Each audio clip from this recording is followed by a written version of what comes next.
Halo semua, kali ini Bilhanet mau sharing cara setting Cina Mobile untuk modelnya adalah H1S Strip 3, H1S3 untuk nanti dijadikan mode rumahan atau PPPoE dan juga testing apakah bisa digunakan untuk dua mode atau enggak ya. Bisa buat SSID 1 dan SSID 2 atau enggak, kita tes bareng-bareng. Jadi di sini ada ONT Expon. Ini kalau dari deskripsi produknya saya beli yang Expon, jadi bisa buat OLT Epon dan juga bisa buat Gepon. Untuk portnya warna biru SCUPC dan untuk antenanya ini 3 dB, 3 dBi ya. Kemudian untuk LAN 1 kalau dari speknya ini gigabit, yang 234 masih fast Ethernet. Saya hidupkan saja, nanti kita setting di layar komputer melalui OLT. Jadi saya sambungkan juga kabel fiber optik dari ODP. Ini kabel fiber optik dari ODP. Nanti saya pasangkan, tapi saya tunggu dulu sampai ini menyala. Nanti bisa auto detect atau enggak. Kalau memang nggak bisa auto detect, saya setting di web manajemennya ya. Untuk link pembelian produk ini nanti saya cantumkan di deskripsi video. Jadi ini salah satu router murah ya, cuma 70-80 ribuan, bisa Epon dan Gepon. Nah, ini untuk LED WiFi sudah menyala, loss juga berkedip merah. Saya coba pasangkan kabel fiber optik yang dari ODP ke port FO-nya. Di sini masih tetap loss. Ini kurang tahu routernya atau ONT-nya yang tidak berfungsi port optiknya atau ada settingannya. Jadi sekarang kita langsung setting saja di layar komputer. Nah, ternyata untuk SSID WiFi-nya ini sudah tidak sesuai dan saya juga tidak tahu passwordnya. Jadi saya gunakan kabelan, saya hubungkan di port nomor 4 misalnya ya.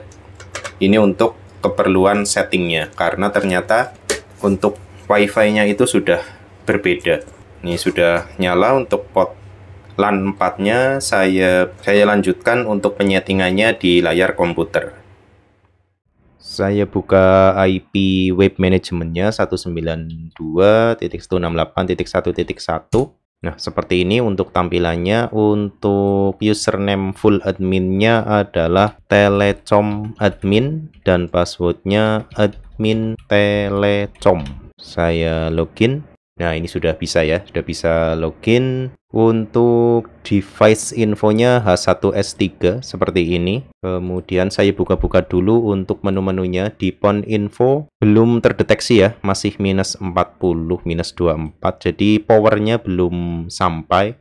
Kita cari dulu di bagian mana untuk mengatur Epon-nya, karena OLT saya pakai Epon.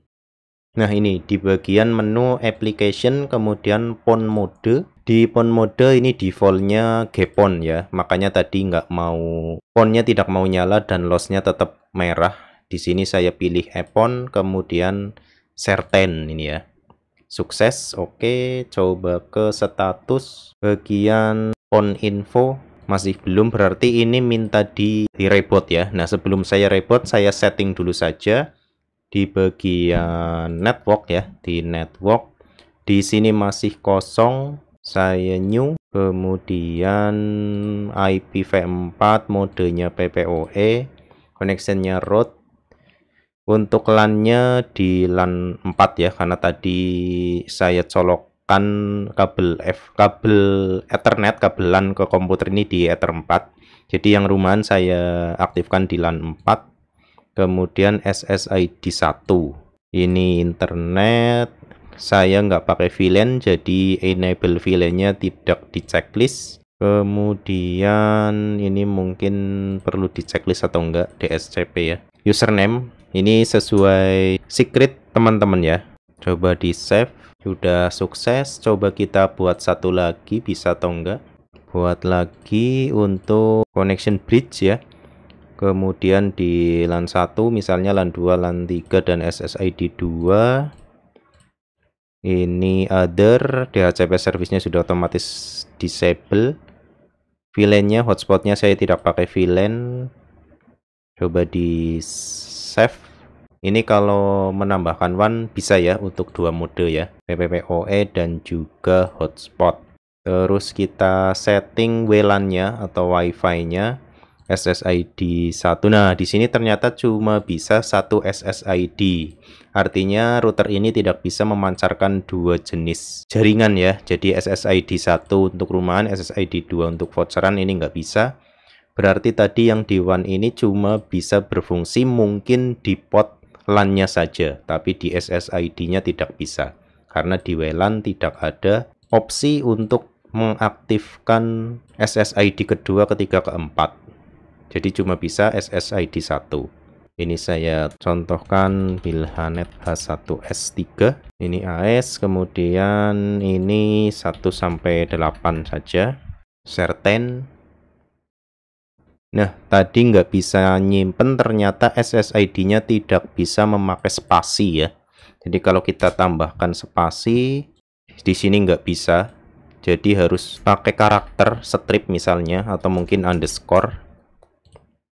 Juga tidak bisa, jadi cuma huruf, angka, dan tanda min atau strip ya. Ini bisa. Kemudian di advance bisa dipilih channelnya. Kemudian ini cuma Cina, bandwidthnya 20 MHz saja ya. Dan ini tidak ada yang saya ubah, jadi tidak saya simpan. Time management mungkin bisa diubah sesuai waktu Indonesia teman-teman. GMT plus 7 ya, waktu Indonesia Barat. Security, firewall, ini mungkin ini sudah mati ya, enable-nya tidak di checklist, berarti posisinya mati. Mungkin yang perlu diubah adalah username admin, password admin ya di sini. Nah, ini mungkin sudah selesai. Saya coba untuk reboot dari sini saja. Saya coba reboot, nanti bisa connect atau enggak. Nah, ini sudah menyala lagi ya. Coba cek lagi di bagian network site, PON info ini sudah mendapatkan redaman minus 24,09 dan transmittednya sudah muncul. Tadi masih minus 40, sekarang sudah 1,79. Jadi sudah connected. Di bagian IPv4 info juga sudah connected, mendapatkan IP remote dari MikroTik seperti ini. Coba sudah bisa di remote atau belum. Jadi untuk internet saya coba testing menggunakan Wi-Fi-nya ya. Jadi sekali lagi di sini untuk Wi-Fi-nya tidak bisa 2. Nah, ini sudah terhubung ke yang Bilhanet H1S3. Coba kita tes internet. Sudah bisa ya. Jadi bisa untuk mengakses internet. Untuk PPPoE rumahan aman. Kemudian saya coba testing remote manajemennya sudah bisa aktif atau belum. Saya koneksikan ke MikroTik-nya langsung, jadi di luar WiFi dari ONT H1S-nya. Saya coba kunjungi atau buka IP remote-nya dan sudah bisa ya. Jadi tidak perlu mengaktifkan menu apapun, sudah bisa mengakses atau membuka web management dari IP remote-nya. Kemudian saya coba hapus active connection di PPPoE, nanti bengong atau enggak. Nah, ini PPP active usernya ya, H1S3. Saya coba remove. Sudah disconnect. Saya tunggu nanti berapa detik atau berapa menit sampai connected lagi.